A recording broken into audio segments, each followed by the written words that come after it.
In question, and after we hear from Senator Sanders, Senator Welch, and Congresswoman Balint, we have the rest of the program to hear directly from Vermonters.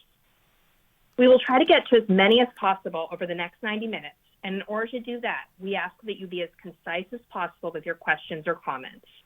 So again, to ask a question and participate, press *3 now. If you have questions or need help accessing assistance after this call, do not hesitate to call any of the delegation offices. If you're having trouble solving a problem with any federal program or agency, such as getting your VA benefits or medical care, dealing with a Social Security or the IRS payment issue, or getting a passport expedited for urgent travel, our offices may be able to assist you. Our staff have years of experience helping Vermonters navigate federal programs and cutting through red tape. And while we cannot guarantee a particular outcome, we can help you understand what is involved. We can inquire about the status of your case, encourage proper protocol is followed, and as appropriate, advocate for expedited resolution.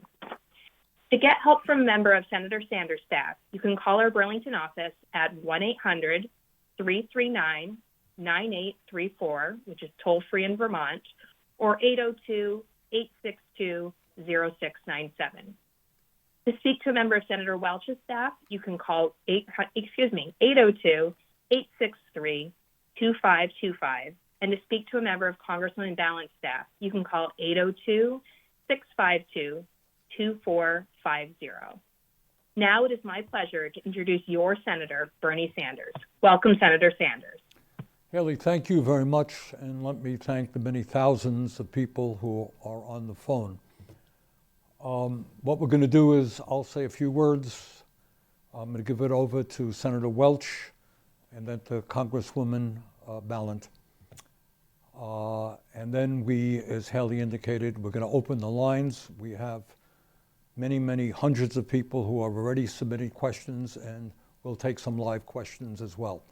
So we only have about 90 minutes. So we're going to try to squeeze in as much as we possibly can. So let me begin by just being as blunt and clear as I can be. I understand there are people on the phone who have very different political perspectives, but I will say, speaking for myself, that we are living in an unprecedented moment in American history and a very, very dangerous moment. I very much worry that our country is moving toward an oligarchic form of society, where a handful of billionaires, Elon Musk and some others, are exercising enormous power over this government. For better or worse, I was at the front row of President Trump's inauguration. And right behind the president, there were the three wealthiest people in this country, Mr. Musk, Mr. Bezos, Mr. Zuckerberg, and right behind them, there were another 13 billionaires who Trump had nominated to run government agencies. So I think in many respects, we're looking at a government of the billionaires, by the billionaires, and for the billionaires. But that's not all that I worry about. I worry that we are moving toward an authoritarian form of society. Our founding fathers back in the 1770s were nobody's fool. They had just fought the war against England. They did not want any one individual, one entity, to have enormous power.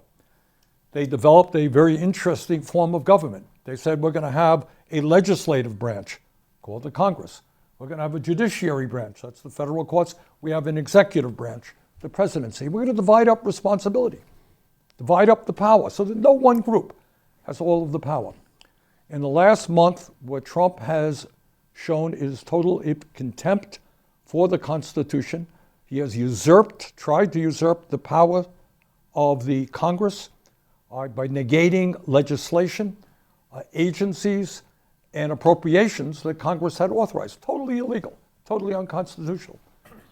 He and members of his administration are challenging the courts. You have J.D. Vance saying, well, I don't think, the vice president, I don't think the courts have the power to stop what a president wants to do, which is clearly in violation of 150 years of American jurisprudence.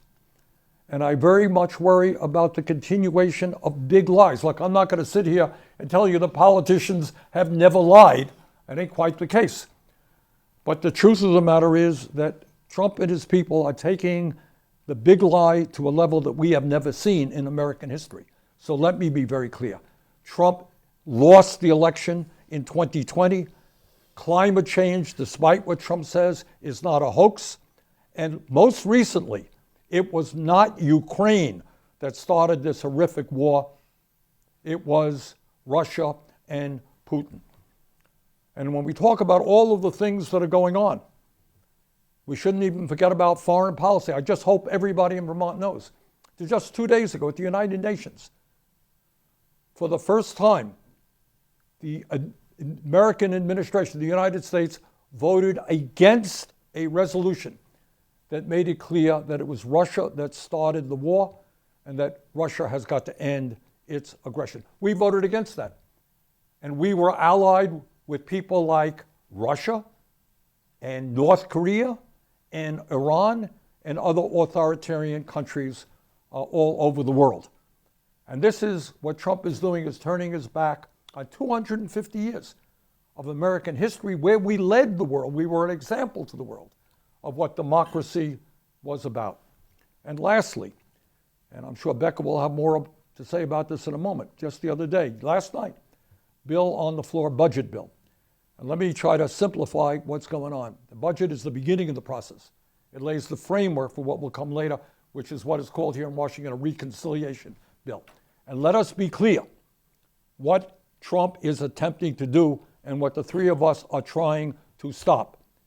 What they want to do, their groundwork is over $1 trillion in tax breaks for the top 1% at a time when we have more income and wealth inequality in this country than we have ever had. Now, how are they going to pay for that? $1 trillion, a lot of money. I'll tell you how they're going to pay for it. They're going to make massive cuts, over $800 billion to Medicaid, cuts to education, cuts to housing, cuts to the needs of our veterans. They're going to give to the rich by taking from working families. So those are the dynamics of what has been going on here in the last month. And I know we have heard, as I'm sure Peter and Becca have, just from so many of you who are concerned about what's happening. So thank you very much. I'm going to give the mic over to Senator Peter Welch. Peter? Bernie, thank you. And, you understated it. Being here is absolutely shocking. And every day we get calls and letters from people in utter dismay about what is happening to our democracy. People just can't believe it. And what I'm also hearing from everybody is things that you used to be able to count on, some limits, some constitutional guardrails, are vanishing. And let me just, I'm going to be very similar, Bernie, to what you're saying, because it's so true. We have a president who, since he took the oath of office, has been on what I can only characterize as a lawless rampage. He has made it explicitly clear that the document he denounced or denied knowing anything about, Project 2025, is absolutely the agenda of the administration. Now, the illegal things that he's doing, number one, impoundment. Nixon tried to do that. The Supreme Court rebuffed him. What Trump is doing right now is totally disregarding the appropriations decisions of the Congress.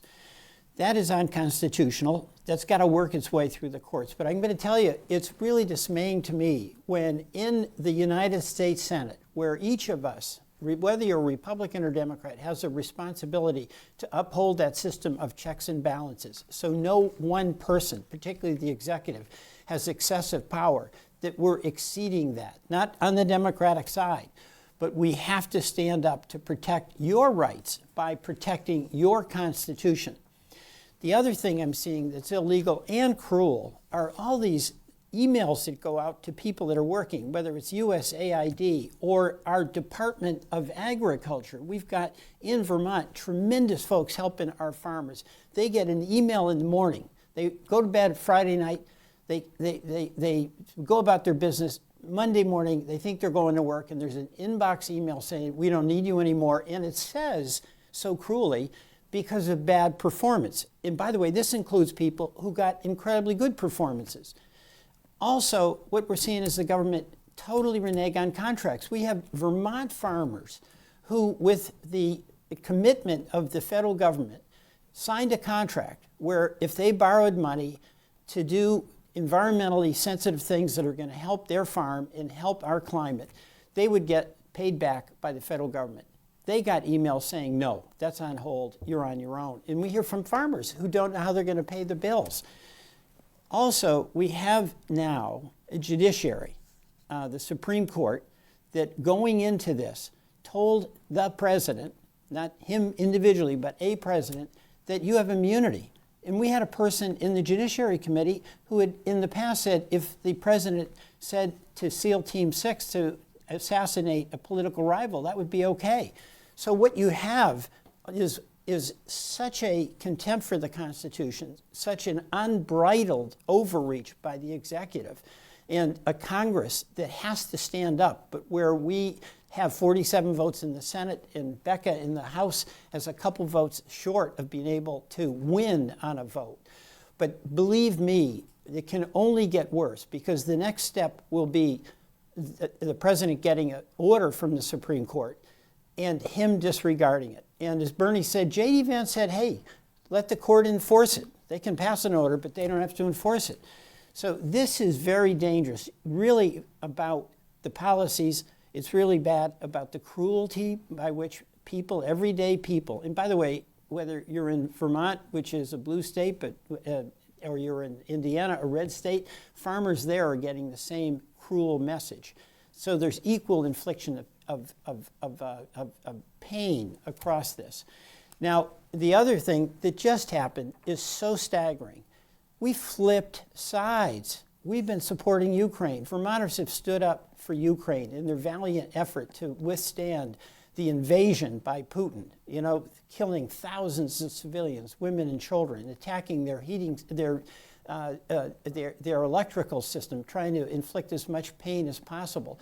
And Trump has flipped sides, and now we're basically supporting Putin, including firing people in the Justice Department whose job it was to run down Russian disinformation. So you have total turn of upside down in what our policies have been, but also our basic decency to our fellow citizens. We don't treat farmers like this. You know, in Vermont, you give your word, you keep your word. That's not true with this current administration. So we are doing every single thing we can, but the concern that I'm hearing from Vermonters who are calling and writing and who I'm seeing on the street, that we have a constitutional crisis in the making. You're right. So thank you, and I'll turn it over to Becca, my wonderful colleague in the House. Well, thank you so much, Bernie and Peter. I'm so glad we could be here all together, and of course, I agree with everything that my colleagues have said here. And I don't have to tell you the urgency of this moment. You know it, you feel it. We are in a time when our democracy and our Constitution are under threat. And this should be important to everyone, regardless of who you voted for. And I know there are quite a few people in Vermont who supported Donald Trump in the last election. And I know I speak for my colleagues here. It does not matter to us who you voted for. What matters to us is how Vermonters are going to survive this moment. Our North Star is always, what will we do to help you have a fair shot, regardless of who you voted for? And I think, again, regardless of party, everybody wants a government that functions. Everybody wants to know that the federal laws will hold, that the Constitution will hold. That is not particular to party. And I also want you to know we don't have to accept what's happening.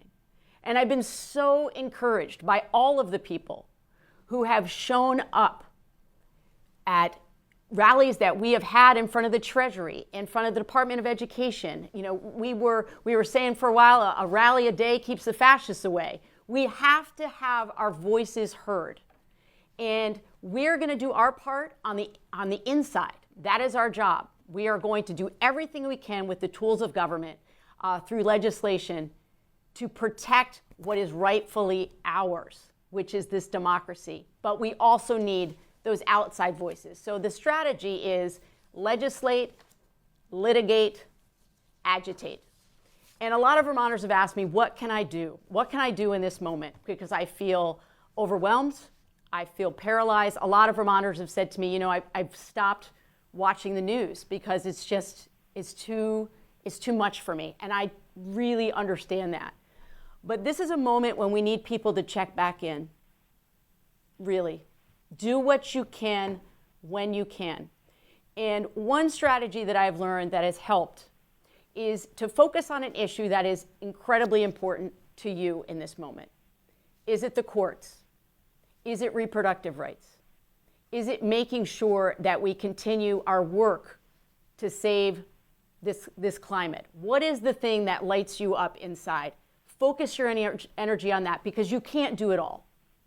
Do what you can when you can. And when people work locally and they get reconnected to their communities and their neighbors, they don't feel alone anymore. It's critically important that you don't feel alone in this. There are millions and millions of people across the country that feel as you do in this moment. And I need you to know that we represent so many of our colleagues who see this as we do, a critical moment when the democracy is on the line, and they are going to have to get through us to tear this down. So I'm so glad you're here tonight. I'm so glad we could be here together. We're going to answer your questions as best that we can, but please, when you leave here, do what you can to get involved, because what autocrats want, what authoritarians want, is for us to feel paralyzed and despondent. But we're here for you. Becca, thank you very much. Okay, Haley, let's get the questions. Great. We will now open the event to questions. Remember, for those attending by phone who'd like to ask a question live, press *3 now. And please be sure to listen for your name so you're ready for us to turn to you so you can ask that question live. However, first, we're going to start with a few questions that were submitted by Vermonters in advance of the event. We received a question from Stefan in Brattleboro. Stefan asked, if Mr. Trump slashes Medicaid funding, what health care options will remain for a retired fixed-income senior on Medicare? Well, the most important thing is to rally the American people to make sure that he does not slash Medicaid or Medicare or Social Security. When we talk about Medicaid, I think generally speaking, people think, well, that's a program that covers poor kids, and that's certainly true. But there are 160,000 Vermonters who are enrolled in Medicaid, and it's not just children, and it's not even lower income people. 2 out of 3 people who are in a nursing home get their support from Medicaid. If you are utilizing a community health center in the state of Vermont, and 1/3 of our people do that, and 32 million people do it nationally, a significant part of their revenue comes from Medicaid. Hospitals depend upon Medicaid. Slashing Medicaid will impact us all. So the fight right now is that within a healthcare system that is already broken, that is already outrageously expensive, that is already too bureaucratic, if there were the kinds of cuts that Trump wanted for Medicaid, it would be an absolute disaster. So the immediate fight is to tell Trump and his friends, and by the way, I think we can win this fight. In the world that Becca lives, in the U.S. House of Representatives, 2 Republicans shift their vote and vote against tax breaks for billionaires and cuts to Medicaid, they lose. And I and others are doing our very best to make sure that that happens. But bottom line is, cut to Medicaid would be a disaster for every single aspect of health care in Vermont. Peter, Becca, you want to, Peter? I just want to add something if I could. This is a disaster because that is health care for everyday Vermonters and for seniors. 2 out of 3 folks in a nursing home, it's Medicaid. But one of the ways that we're trying to fight back is to make concrete what this means, not just in Vermont, but in some of the red states like Indiana or Ohio. And we have a strike force, a number of them in the Senate among the Democrats. And I'm the head of the healthcare one with Tammy Baldwin. And we're adopting a red state where what we're doing is going to our colleagues and just reminding them that, hey, here's how many people you have in healthcare, and do you really want that to go? And that is causing them some reservation. Okay, Haley, let's take another question. Okay. We also received a question from David in Bennington. It's about veterans. David writes, I'm a 100% disabled veteran, and I rely greatly on the VA for medical care and financial help, including disability pay. But my family and I fear that the VA will be gutted and my eligibility for benefits will be rescinded. What are you hearing about what's ahead for the VA?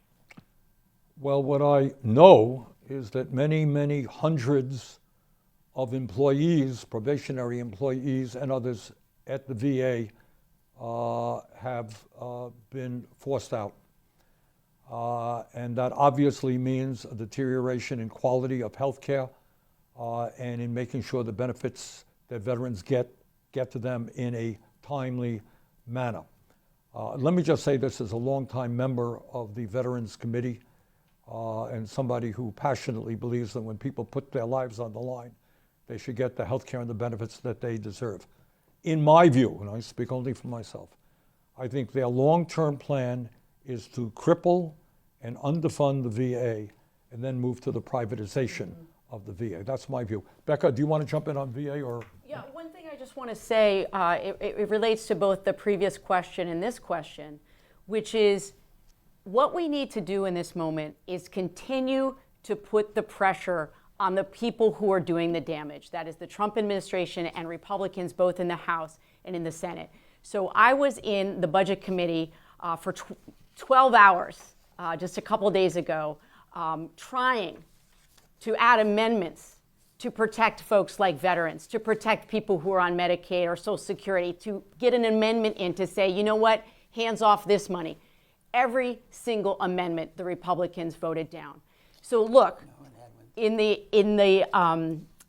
meeting that the Speaker had with the Republican conference this morning, he was instructing his members not to do any more town halls because they're going to have to be accountable. And we saw people showing up at town hall saying, you're not doing this to us. We need to keep the pressure on. Peter? No, that's right, Becca. I really appreciate what you did over there.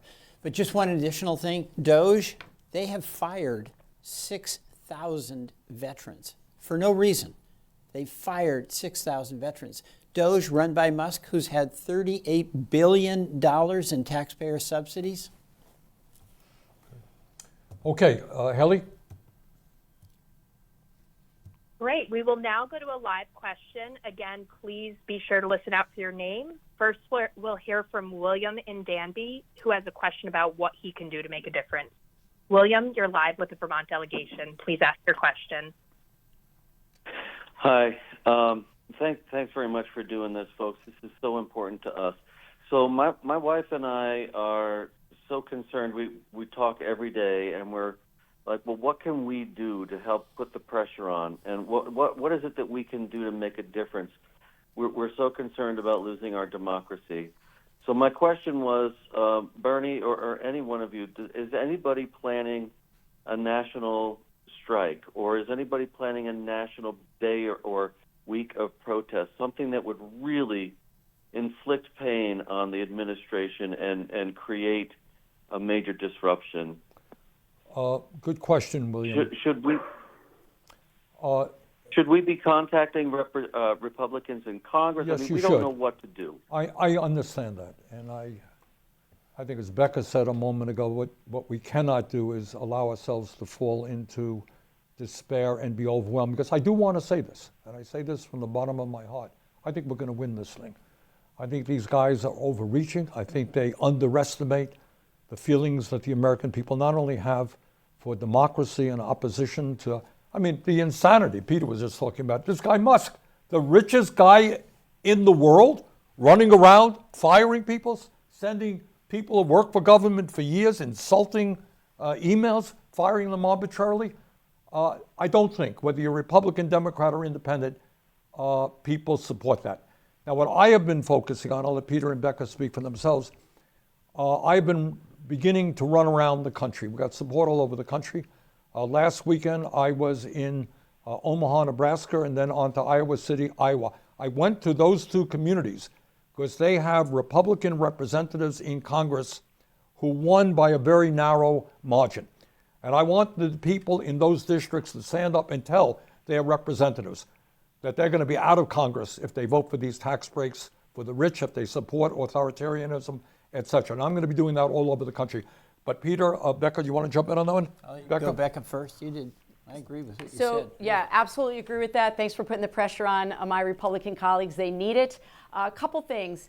I really want to shout out a couple organizations that are doing great work right now. You can follow the work that they're doing. I'm going back to what's happening in the courts. We're actually having a lot of success in the courts. So I follow the work that Lambda is doing on behalf of the LGBTQ community. I follow the work of Democracy Docket that is doing work on behalf of voting rights across this country, and Democracy Forward. And you can subscribe to newsletters and find out all the work that's happening. Organize something in your town. We have to work these muscles of public protest, because people have asked me, what are we going to do if Trump violates a federal court order or the Supreme Court? We have to take to the streets. It is our democracy. It is not Trump's democracy. It is not the MAGA democracy. It is all of ours. And so the last thing I would say is we have to educate ourselves. So I've been reading a lot about authoritarianism, how it works and operates. Two of the books I've been reading, On Tyranny by Timothy Snyder and Twilight of Democracy by Anne Applebaum. You can also listen to them on Audible or check them out of the library. We have to know what we're dealing with and be clear-eyed about what's happening in this moment, but don't lose hope. Okay, Haley? Great. Next up, we have Jeff from Rutland. Jeff has some questions about cost of living. Jeff, you're live on the line with the delegation. Hi, thank you very much.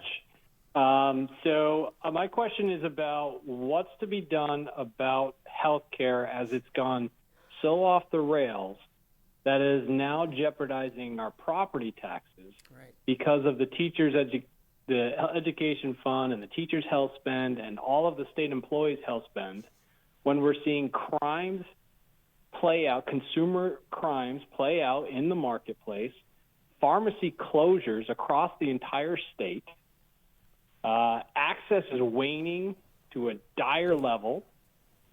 Nothing has happened. These issues have been pointed out for the last decade, and little has happened to have any effect. Okay, Jeff, I'm going to give it over to Peter Welch. Well, you're so right. I mean, all the things that people really need, like housing, like affordable health care, like child care, they were not mentioned in the inaugural address by Trump. Not a word about that.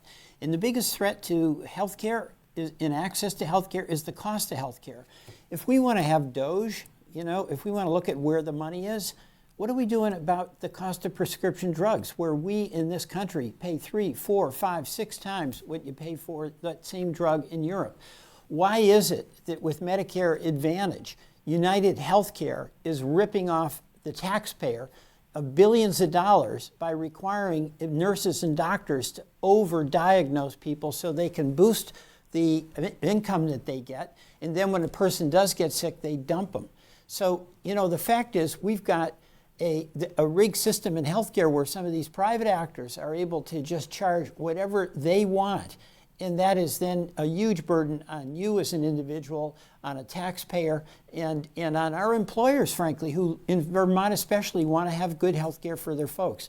So that should be the agenda, not firing people who are working in veterans' health care. Okay, Becca? So I really appreciate the question. I know that a lot of Vermonters are really struggling financially, and I want to just bring it back to something that Senator Sanders said at the top of this event, which is you have a party that is hell-bent on giving the wealthiest in this country another tax cut, giving people who don't need a break another tax cut. And they're going to do it by driving up costs for everybody else. We cannot take the eye off the ball. You follow the money. Who's getting it? Who's getting it taken away from? And I serve on a subcommittee on the judiciary that is called antitrust.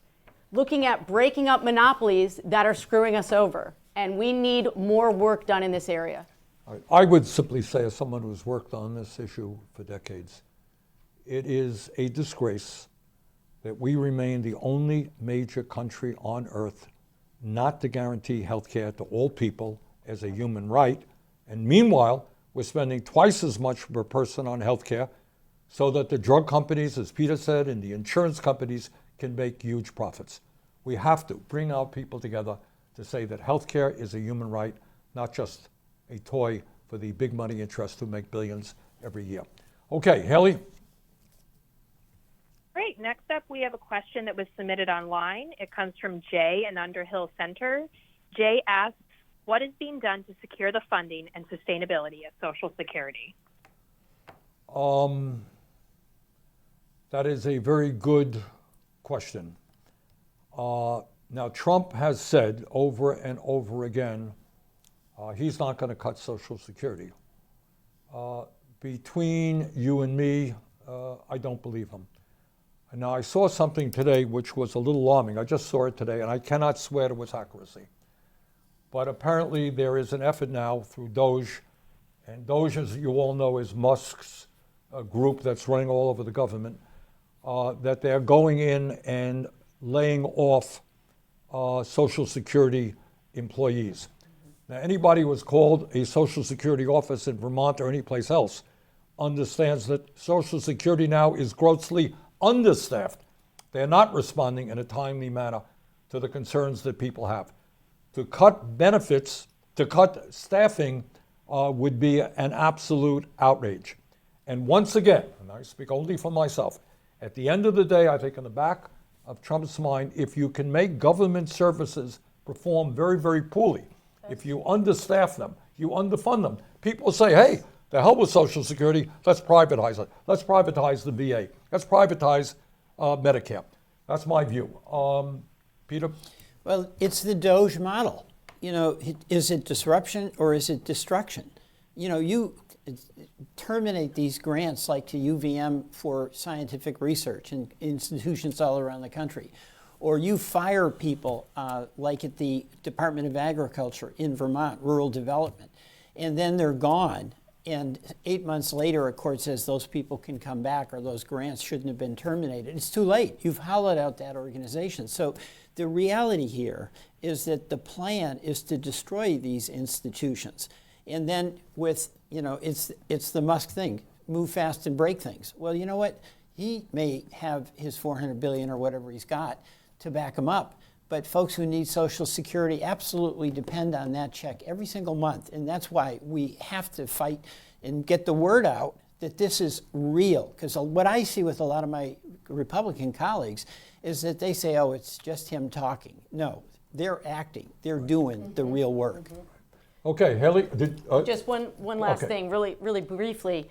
The reason why, as Senator Sanders says, he doesn't believe what Trump says is because they routinely make deals that they then break. So I'll give you an example. So Trump has said repeatedly, I'm not going to touch Social Security. So I had an amendment in the Budget Committee the other day that said, okay, great, let's literally take it off the table. Very simple amendment. We have an amendment that says we will not raid Social Security to pay for tax cuts for the extremely wealthy. I couldn't get a single Republican to sign. So if it's true that they don't plan to attack Social Security, they would sign on.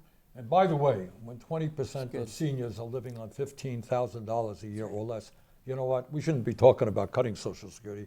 We should be talking about expanding it. And I got a bill that we're going to be introducing this week on that. Okay, Haley? Great. Next up, we'll take a live call from Josh in Richford. Josh, you are live with the delegation now. Please ask your question. Hi there. Good evening. Good evening. So my question is in regards to the DOGE. I know you guys all seem to be very against it. In my opinion, I'm for it. I think exposing the corruption and figuring out where all this wasted money is going is good. And frankly, I don't understand why the three of you are more concerned about Trump and Elon's overreach as opposed to getting upset about all of this waste. And if there is this much waste, a lot of these programs that you guys are talking about, Social Security, Medicaid, we could fund those with all of the waste and the corruption, which is going on in Washington, D.C. So Josh, hope can to I hear ask you your to response on that. amplify? You said corruption. Go into that. What do you mean by corruption? You still have them on the call? It's obviously corruption if you're finding funds that are misappropriated, and Okay. you're finding people that Okay. Okay. are taking Okay. funds that could be going elsewhere. All right, Josh. Let me. Why are you so upset about Very Trump good. finding all of this and not Good question. Good upset question. about all of it? Okay, very good question. And I am thinking back, and again, I speak for myself, way back when, some of you remember I was mayor of Burlington. And we ended up having a front page story in the Wall Street Journal that I went off to after a whole lot of waste and saved taxpayers a lot of money. I do not, Peter does not, and Becca does not believe there should be any waste, any fraud, any misuse of money in the federal government. And if anyone wants to make government more efficient, I'm all for it. And the truth of the matter is, there is an enormous amount of waste and fraud and abuse. But there are ways to go after it. For example, if you were to ask me the agency that has the most waste, fraud, and abuse, it is an agency which got some $900 billion, more than any other agency. That is the Department of Defense, okay? And for year after year, this Department of Defense has been unable to respond to an independent audit. They're the only agency in government, can't respond. And there are hundreds and hundreds of billions of dollars they cannot account for. Should we go after them? Absolutely. Is there bureaucracy, over bureaucracy in many agencies? Yes, there is. So I don't think anybody up here is opposed to breaking through bureaucracy, making government more responsive and efficient. But you don't do that by just arbitrarily firing all kinds of people, dismembering organizations that are responding to the needs of the poorest people in this country. So it's not that we should not make the government more efficient. We should.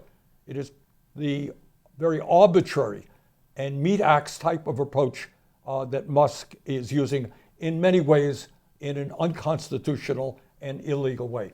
One of you guys want to add to that? Well, I would just say, good question.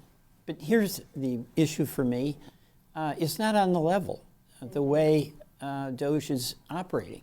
If you're going to take a program, and I think we should look at everything from food programs to the Pentagon. Can we do it better? Can we do it with spending less money, with more streamlined administration? Always for that. We're cheap Vermonters, and that's the truth. Yeah, it is. But when you're going to do that, like even in state government, you actually examine the department that you want to improve, and you then develop a plan, and then you implement it. What is happening with DOJ is they're sending out firing notices, and that's the end of it. So is it about destruction, or is it about disruption and saving? Becca? Sorry. Just briefly. So, Josh, as the senator said, we all want to go after waste, fraud, and abuse. We are cheap Vermonters. We understand that that's a critically important value that we all share together. However, the numbers aren't adding up, and they are not being transparent in the work that they're doing. And I have heard overwhelmingly from Vermonters, they do not want DOJ to have access to their personal private information. The last thing that I would say is that Elon Musk is not a disinterested party in this. He is a businessman. He has billions and billions of dollars in federal subsidies and grants from the US government. He is always looking out for number one, and that is himself and his businesses. And I don't think he should have the power that he has to have access to our personal private information. Okay, Haley? Next up, we have June. June is from Jericho, and she has a question about RFK. June, you are now live with the delegation. Hello, thank you, Haley. My question is for you, Bernie. I want to thank all three of you from the bottom of my heart for all you are doing for Vermonters. Bernie, as you know, we are in a serious leadership crisis. Would you please insist that the Health Committee hold an oversight hearing on RFK Jr.? Well, I wish I could tell you I was the chairman and had the power to do that. I was, and now the ranking member. But as the former chair of that committee, I will do everything I can in every way to keep an eye on what RFK is doing. I have heard from doctors in Vermont and in fact all over the country who are very worried about Kennedy literally undermining the very foundations of American medicine and science in general. He came before the Finance Committee, which Peter and I are both on, and he continued to maintain that autism is caused by vaccines, which happens to be absolutely untrue, not to mention many other untruths. So I think we worry about the vaccine issue, which has saved so many millions of lives, and a number of other issues where Kennedy is using disinformation and outright dishonesty. Anybody want to add to that? No. Okay, let's move on. Haley? Great. Next, we will hear from Brenda. Brenda's from Bristol and has a question about prescription drug prices. Brenda, you're live on the line. Thank you. And actually, I have a couple points related to healthcare. We keep hearing about record profits of the drug companies, of the insurance companies, and I thought there had been legislation that capped the profits of insurance companies so that they would have to do any excess profits back to lowering insurance premiums. But we keep seeing these that there isn't any caps, and that and I don't understand why we can't negotiate the drug prices just like Europe and Canada and so forth. And you've already alluded to the fact that the Republicans keep voting this down, but it's clearly something of issue for Americans regardless of the state they're in. And I'm not sure I understand why we can't get that message across to force those Republicans to do the right thing, even if it means putting up billboards in those states with just the very facts you just presented, so that we can talk directly to people, and then they can hold their own delegations accountable, so that we can actually work across the aisle for some bipartisan legislation. And I know, Peter, you've done so much already on the bipartisan stuff behind the scene, and I really appreciate that. And then the other thing I don't understand is why we haven't banned a conflict of interest, I say we, Congress, between insurance companies and them owning their own prescription pharmacies. And in many cases, I know with Cigna, you had to pay more if you got your prescriptions from another company than their own drug company. Okay, Brenda, let me if just. I went to Walgreens. Okay. Yes, go ahead. Thank you. Let me just Thank briefly respond. We have, over the last couple of years, made some progress. If you're on Medicare, you're not going to pay more than $35 a month for insulin. I worked very hard in putting a cap on the cost of asthma inhalers. Some of the largest manufacturers of asthma inhaler reduced their prices to $35. If you're a senior on Medicare, no matter how many prescription drugs you now pay, you're not going to spend more than $2,000 a year, which is a big deal. And most importantly, as Brenda alluded to, for the first time under the Biden administration and working together, we began negotiating prescription drug prices with the drug companies. And that has and will continue to lower the cost of prescription drugs. As Brenda indicated, that is exactly what goes on in every other country on earth, and we are finally beginning to catch up.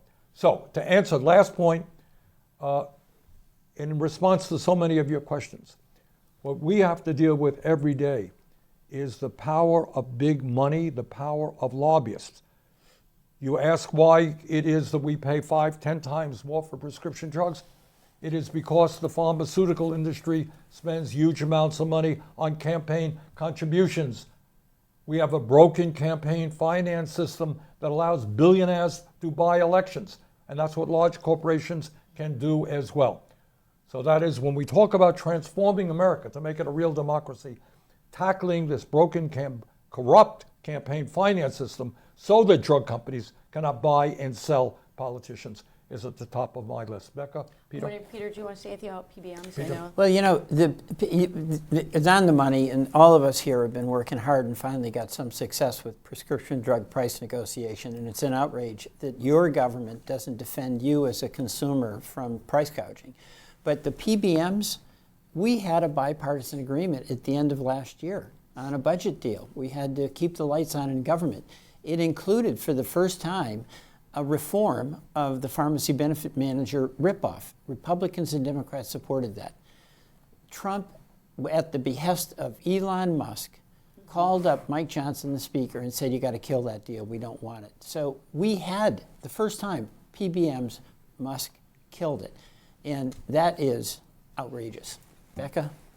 No, you've said it all. Okay, Haley?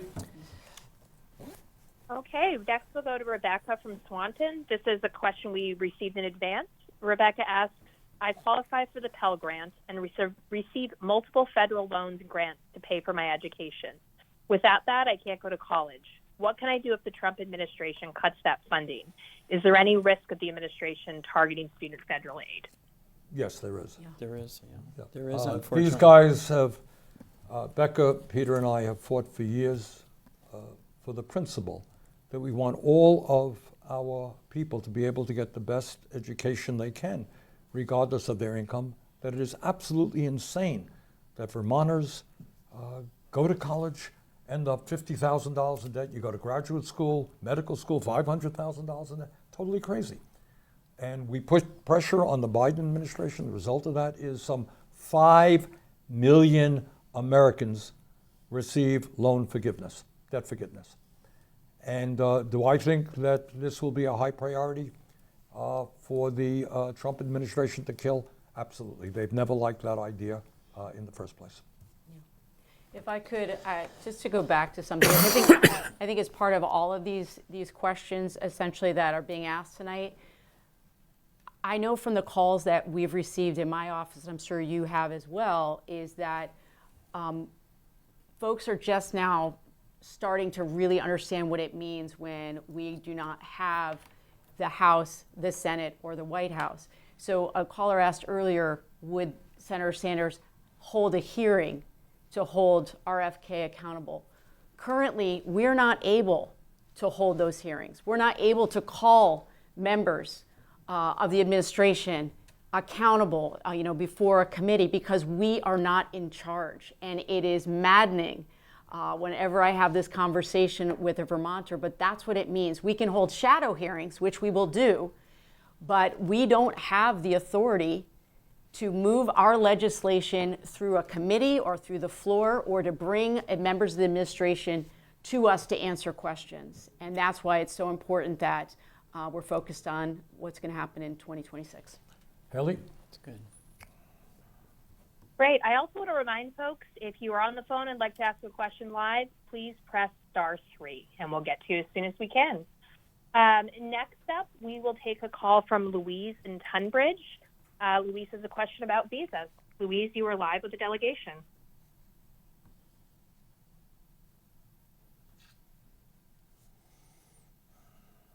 Louise, do we have you?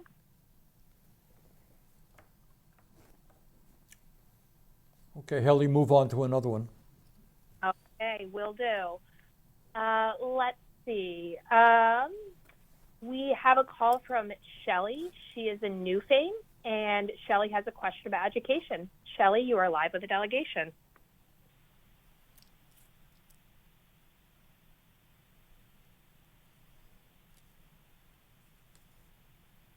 In public education here in Vermont.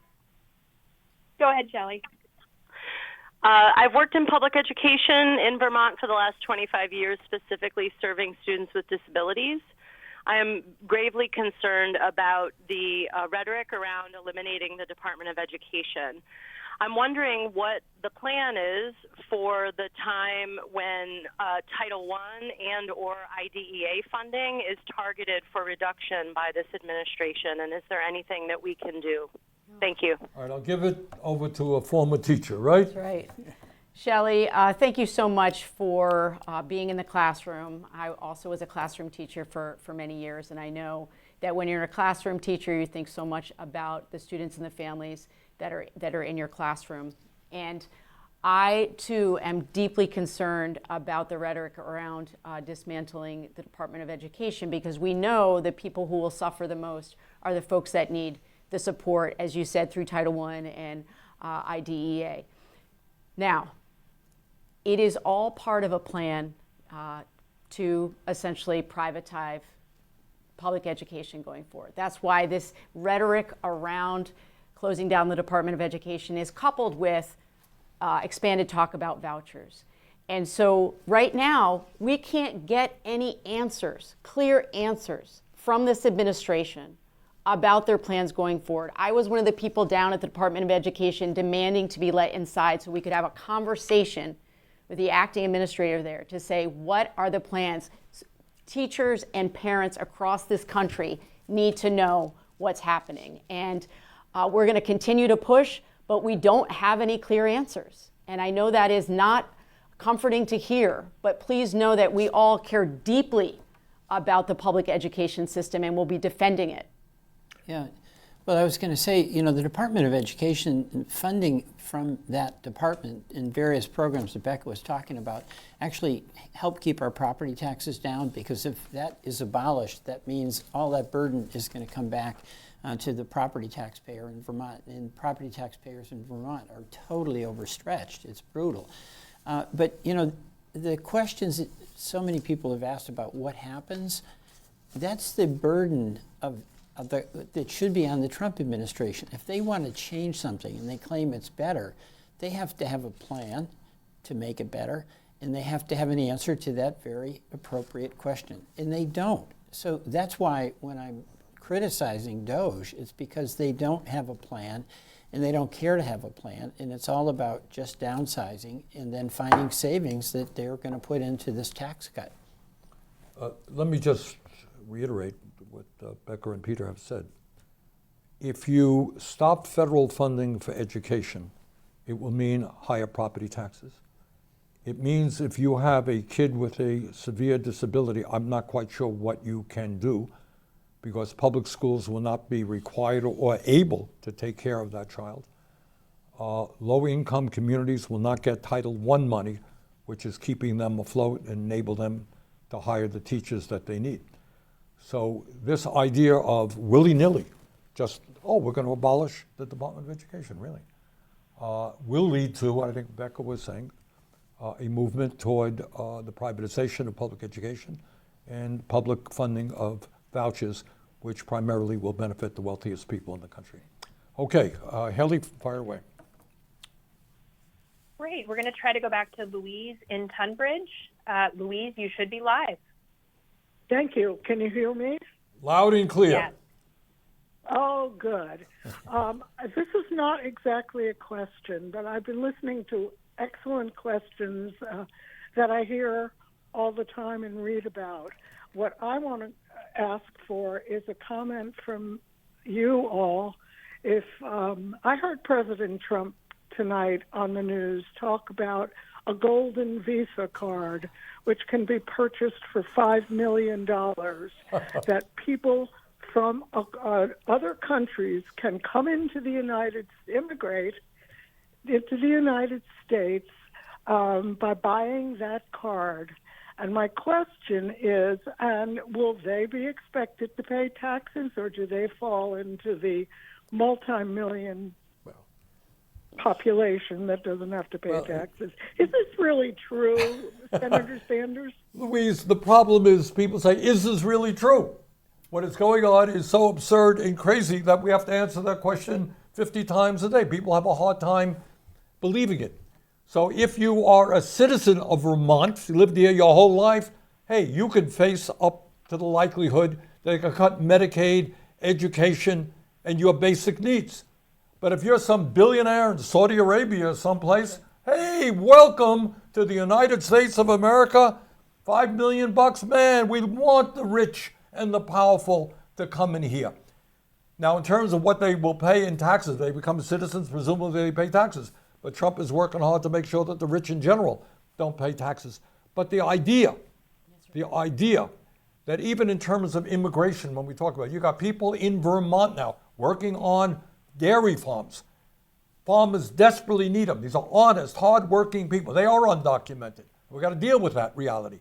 But to throw them out of the country and then to bring in some billionaire here who can pay a huge amount of money to buy citizenship, wow, that ain't what this country, in my view, is supposed to be about. All right, Haley, fire away. I ranted a little bit there. Next up, we have Adam from Manchester. Adam, you are live. Yes, hi. Thank you for taking my question. I'm a psychiatrist in Manchester, Vermont. And you need to move to Washington. We desperately need help here in Washington. All the psychiatry you got. Oh, God, I think I'm in need of several myself right now, too. But near and dear to my heart is the kids who are trans and really being concerned and want to advocate for them. I mean, as you all, I'm sure, are well aware that their rates of depression, anxiety, suicide are so much higher. And with the decline of social norms that we're going to see with these repugnant executive orders, not only, what's being done with their documents, which, to be honest, is something that's affecting me and my family personally, I'm just concerned, that they're being forgotten about when all of these other problems are happening, and wondering what you all as a delegation are doing to protect these kids. All right. Adam, thanks. Becca, you want to take a shot at that? Absolutely. Adam, thank you so much for the call. I want to reassure you, these kids have not been forgotten. They are top of mind for me every single day. In fact, I was meeting today with a family from Vermont who has a child who is trans. I met with them in my office, talked about the letter that I actually submitted to the Trump administration today to demand that he repeal his edicts. I'm calling them edicts and proclamations about not allowing trans kids to get the health care that they need and deserve. I want to urge you to, as I mentioned earlier, go to Lambda online. They are spearheading a lot of the litigation around this, but I've also been talking with providers in Vermont. They're going to do everything that they can to make sure that regardless of what the Trump administration does, no matter what the threats are, they're going to do everything that they can to make sure that these kids get the health care that they need and deserve. And I, for one, I know I speak for the delegation, we are looking out for the rights of every single Vermonter. Okay. Yeah, I just want to reiterate, I appreciate the work you're doing there, but we have to respect the rights of everybody, and we have to do that all of the time. And we're proud of our tradition in Vermont of doing that. And it's appalling to me that so much of the rhetoric that comes out of the administration is about vilifying people. We have to be together and support one another. Okay. Adam, thanks for the question. Haley? Our next question comes from Deirdre. Deirdre is in Royalton and is a government employee. Deirdre, you're live. Hi, Senator Sanders. A lot of the things that you have been talking about tonight, I have personally seen, and it's very important to us who work at the VA to serve the VA mission and to serve our veterans, and I know that's very important to you too. I would like to know what we can do as government employees to save our jobs. Look, this is, Deidre, let me begin on behalf of the whole delegation for thanking you for what you're doing. The VA hospital in White River provides outstanding health care to our veterans. I talk to veterans every day, and almost without exception, they are very positive of the work that the staff is doing at White River, as well as the CBOCs that we have all over the state. Look, we are going to do, I'm on the Veterans Committee, and I know Becca and Peter share my feelings. We are not going to allow them to decimate the VA system. We are going to oppose them every step of the way in terms of, and I've written to the new secretary, Doug Collins. He came before, when he tried to get nominated, oh, we love veterans, we're going to strengthen VA, and a week later there was 1,000, 1,500 VA employees laid off. So this is a fight that not only I'm going to be in and our delegation is going to be in. You have the VFW, the American Legion, the DAV, all the service organizations understand how important the VA is and what a great job and an important job you guys are doing. So we're going to stand behind you and make sure that the VA remains intact. It's another example that this is a very cruelly and crudely implemented plan. I mean, you're working, you're showing up for work, you're doing work that needs to be done, God bless you. And suddenly you're worried about your job, and rightly so. 6,000 veterans have been fired, and folks from the VA have been fired without any plan, without any explanation of, all right, who's going to take care of the veterans? And we're all proud in Vermont where we have an enlistment rate that probably exceeds almost every other state.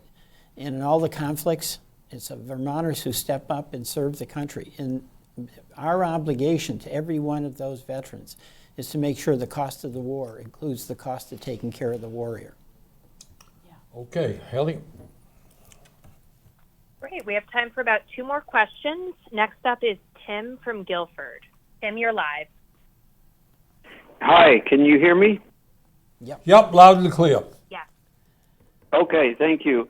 My question is about USAID, an acronym that probably 95% of the Americans never heard of until the last couple of weeks. It's the major arm of U.S. assistance abroad, and the programs are for health, democratic governance, economic growth, education, and humanitarian assistance. And you guys in Congress are the ones that provided them with the resources to carry out these programs. Now, the Trump administration has basically hamstrung the organization, fired many people or furloughed many people, and the programs are basically all on hold. What can you guys do to to actually make sure that your allocations of resources get used for the purposes that they were destined for? Well, thank you, and we're very aware of this. I want to say a couple of things. Number one, I believe what the president did is unconstitutional. These were specific appropriations made by Congress, and we don't have the power, especially in a minority, to change Trump's mind. And he's gleeful about all the damage that he's done with USAID. Second, I want to defend USAID and say why it's so important. A lot of folks think it's 20 or 30% of our budget. It's less than 1% of our budget. And it's the soft power where we've got folks who are delivering medicine, delivering food, educating young women in countries where they don't have an opportunity to go to school. It's the soft power that allows us to get the goodwill so we don't have to use hard power. Places where we're leaving now because of this order, China's moving right in. That's what's happening. So it's been really damaging in Vermont because we have such a tradition and so many companies, SIT down your way, that does such great work, right, Becca? And folks got those notices. And the one thing, the cruelty part of this, we've got places where we have medicine on the dock, we've got food in the warehouse, and the shutdown means that can't be delivered outside the door to folks who are hungry and folks who are sick. Yeah. And I would just want to say, hi, Tim. I recognize your voice. Thank you for calling in. I just want to reiterate what Senator Welch said. Look, we have to make sure we're investing in the 3 Ds, defense, diplomacy, and development. And the development part is less than 1%. This is critically important work, not just to alleviate suffering around the globe, but to help keep us more secure. Well, I don't know. I think I speak for most Vermonters and most Americans who have a sense of pride that they know that their support is keeping some of the poorest children in the world alive. We have, over the years, gone a long way to help people abroad in Africa and elsewhere deal with HIV and other epidemics. What are we as a country? Yeah. I mean, do we take pride in saying that somebody can, for $5 million, buy citizenship, and then we cut back the kind of aid that we give to the most desperate people in the world? And what Peter was saying, Becca was saying, is, you know, we gain support around the world not just because we have the most powerful military. You gain support because people say, thank you, America, for understanding that we're poor and we're struggling. Right. And thank you for helping us with this pandemic. And thank you for helping us feed our hungry children. We are pro-Americans. We love you. We appreciate you. That's right. All right? Do that away. You know what happens? The next day, China, Russia will be there in 5 minutes filling that vacuum. So this is not only the moral and right thing to do as the richest country on earth. Peter indicated it's less than 1% of our budget. It is, from a national security point of view, the right thing to do. You want to have people around this world respect us and like us, we have to maintain USAID. And by the way, what Musk did there and his friends did there is once again a big lie. What was it? We're spending tens of millions of dollars on condoms for Gaza, right? Right. That's right. Total, absolute lie, which almost takes us to another issue, is that so much of what we are hearing here are lies and lies and lies. Are there problems with the federal government? You bet there are. Is there waste? You bet there is. But don't believe everything that Elon Musk tells you. Right. Ellie? Great. We will now go to Jerry. Jerry is in Charlotte. Jerry, you're live. First of all, I want to thank everyone involved for putting this on. And I am going into what Senator Sanders just said about the lies, and it ties into my question. I believe most of the people that do not follow Trump understand where Trump is trying to lead this country, and he is throwing out a very, very wide net to bring it all together under his control. He does lie. The issue is we cannot tell his followers that he's lying, because then they just turn around and say, no, you're the one that's lying. Right. Now, he is also trying to take over the media. Mm-hmm. He has already banned Associated Press from certain press conferences in the White House. He has sued several media outlets. I believe, and this the lady earlier mentioned the $5 million golden visa. He even said those would be available to Russian oligarchs. Everything is tying together to bring us back to where he wants his thumb on everything. How can we combat the lies and him working towards controlling the media, because we keep bumping into freedom of the press and freedom of free speech? Well, Ken, you ask a very profound question, and unfortunately, it is a question that until very recently has never been asked before. Again, you know, politicians lie, they distort reality, it's nothing new. But the level of the big lie we have never seen before. And what you have right now, I'll give you, Peter mentioned this earlier on when we were talking about healthcare at the beginning of the program, and Peter mentioned that we had worked on for months, and I was chairman of the committee, what was called a continuing resolution with a fund of the government, which included a lot of public health stuff. Right now, community health centers of Vermont are really struggling. We increased funding for them in that continuing resolution. Peter mentioned the PBM, beginning to move forward aggressively to lower the cost of prescription drugs in that bill. And literally on the day, or a day before that bill was going to be voted on in the House, Musk comes along. He sends out dozens and dozens of emails to Twitter, which he owns, and he lies, and he lies. He says, tell your member of Congress not to vote for this bill. It's going to increase their salaries by 43%. That's right. My God, 43% increase. How outrageous.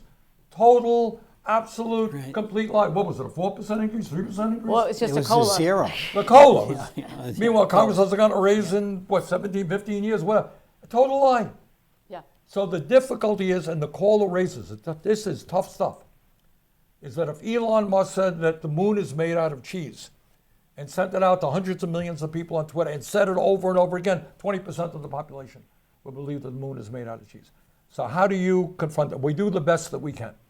But it means just talk about the media. Just today, the Washington Post, owned by the second wealthiest guy in America, a guy named Jeff Bezos, he announced that his editorial page was moving to the right-wing Trump position.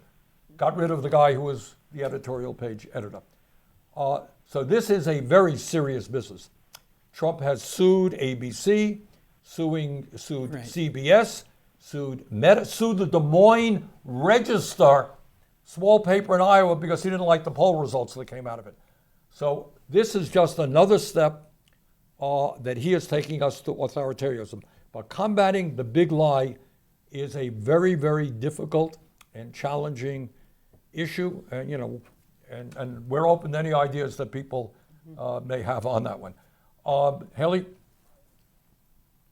Great. We have time for one last question. It comes from Bonnie in Morrisville. Bonnie, you're live. Oh, thank you so much. I was watching the news and I saw there was a vote last night, and of course the Republicans passed the bill, and it takes like 880, I think it said $1 trillion from Medicaid and a bunch of others. Yeah. And I guess I've read a lot about how Medicaid is tied to Medicare and that whole system, and I'm concerned because I've worked in public education for 30 years, and I'm concerned about how this is going to impact the kids, the senior citizens, of which I'm one. I'm almost 73.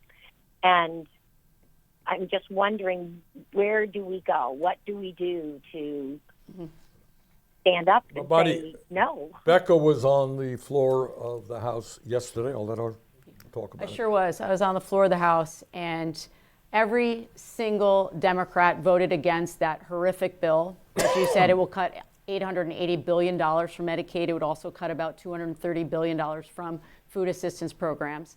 And this is all, I don't know if you were on the call earlier, but this is all to claw money together to give billionaires another unneeded tax break. So what we have to do is continue to put pressure on every single Republican they're showing contempt for their own voters. And so what we've been doing is finding out the details of every single Republican member of Congress and their districts and how many of their voters are on Medicaid in their districts. And we've been bringing it up in committee, and we've been bringing it up on the floor. And this is what we have to do. We need to not let them get away with what is happening, because they believe nobody is going to hold them accountable because of what Bernie was just talking about, the big lie. And so this is something that we all can do. It is about calling Republicans on the carpet about what they've done, but it's also about flooding the White House with calls, frankly, because he is the one demanding this. He is the one that said, I need a big, beautiful bill so I can offer a tax cut. And the only way to pay for it is on the backs of all of you. All right, I think, first of all, let me thank everybody that has been on the phone, those of you who submitted questions over the last couple of days. We obviously could not get to all of the 1,400 questions. And those of you who called in tonight, what I'd like to do now is have Peter Becker and myself make some brief response. Becca, do you want to say a few words? Yeah, so I know that this has been a challenging time for everyone, for us, but also for all of you. We hear it on the phone calls that we get to our office and all the people who stop in to see us. And one of the things that's getting me through this moment right now is that we have to look at other movements of people that have made great change, from the civil rights movement to the Black Lives Matter movement to the labor movement and the fight for civil rights. We have the ability in this moment to change the direction. And we're going to be doing our part here in DC, and we know all of you, Vermonters, are going to be doing your part on the outside. The fight of all of these movements was not easy. And it took a lot of courage to stand up to the forces. And that's what's going to take for all of us, to reach deep inside of us and show that kind of courage and bravery. Because democracy requires the best of all of us. And we can do this. But we have to support each other in this moment and not disconnect from each other. It's critically important. And I want to end by saying, we all know democracy is not guaranteed. This is a 250-year-old experiment. And so far it is held, but it takes all of us to continue to hold it together. And I give you my word, I will be doing everything with the power that I have right now to make sure that this democracy will survive. Thank you, Becca. Peter. Becca and Bernie, thank you. But I want to thank Vermonters. You know, we have a proud tradition of respecting one another, of standing up for democracy, of having a town meeting. And you know, we do that not just for some abstract reason that it's a nice way to do government. We do it because of that mutual respect and our acknowledgement that we have difference of opinions, but the way that we can resolve them so that all of us can take a step forward instead of descending into a fight is by sharing the decision making. And our democracy now is imperiled.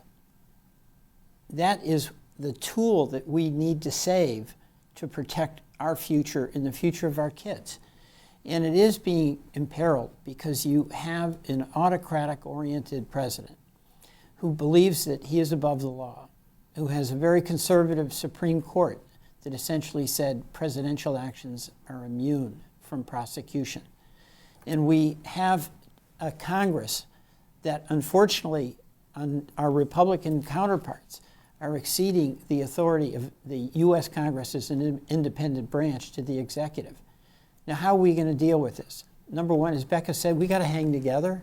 And even as we're tense and have discussions and debate about what's the right tactic, we're all on the same page. We want to protect our democracy and maintain mutual respect. Number two, I think that we've got to start exposing and explaining to folks what the implications are, because all the damage that's going to happen to us in Vermont if we lose Medicaid, that's going to happen everywhere. And you know, you've got folks, this is not a partisan deal. You've got folks who have parents that are in nursing homes and suddenly they're not in a nursing home. That is devastating, regardless of what your political orientation is. So that's something that we really, really have to do. And we have to try to give each of us mutual support as we go through this. It's just alarming. Everyone who I talk to them, you know, do you want to read the news in the morning? You don't. But we have to depend on one another and try to give each of us mutual support so we get through this. I think we can. As the reality of this program from Trump gets understood, people are going to react to that. Thank you so much for being here. Well, Becca and Peter, thank you. And let me just conclude by saying this and maybe try to end it in an optimistic way. Because in a sense, I do have faith in the American people. As I mentioned earlier, I was in Nebraska and Iowa last weekend. And the turnout was just extraordinary, far more people than we thought. We're going to be heading to Michigan, Wisconsin, so people in Vermont, you'll have to forgive me a little bit. I may not be back home as much as I would like, but I think it's important to get around the country, to go to those marginal districts, to explain to people what is in this horrific piece of legislation and other actions on the part of the Trump administration, so they know. So they tell their Republican Congress people not to support all of that. And I think Becca made a very important point. For better or worse, and I think it's for worse, obviously, we are living in an extraordinary moment in American history. But this is not the only extraordinary moment, you know? Yeah. We have lived as a nation through the Depression, where 25% of our population was unemployed. I'm thinking back to 1941, where the United States was attacked at Pearl Harbor. We were nowhere prepared to fight a war on two fronts, yet we came together. Yeah. And we literally, in 2 or 3 years, because of the military and the industrial capacity of the country, we won. I'm thinking back, you know, when I was a kid, schools were segregated. Black people could not drink at a bloody water fountain. And we overcame that. Martin Luther King and the Civil Rights Movement, the Gay Rights Movement. This country, you know, workers struggling to form unions, getting killed, beaten up, but they were able to do it. They did it. So all that I'm saying right now is it is, to me, interesting that the Speaker of the House is now telling his Republican colleagues, don't hold town meetings. That's right. It says it all, doesn't it? Yeah, that does tell it all. They don't want to face the people of this country. And by the way, it's not just progressives and such as Democrats. There are conservative Republicans who say, yeah, we disagree. Let's argue it out. You know, you disagree with me, fine. I'll vote against you. But you don't undermine the Constitution of the United States. You don't forsake our allies all over the world and side with authoritarian governments. That's not being a conservative. That's being an authoritarian. So I am not unoptimistic that we can turn this thing around. These guys have a lot of wealth, they have a lot of power, but they are not speaking for the American people, in my view. And the more we can get the word out, the quicker we're going to turn this about. So once again, to all the folks in Vermont, thank you so much for joining us tonight, and we will see you soon. Take care, everybody. Thank you so much. Thank you very much.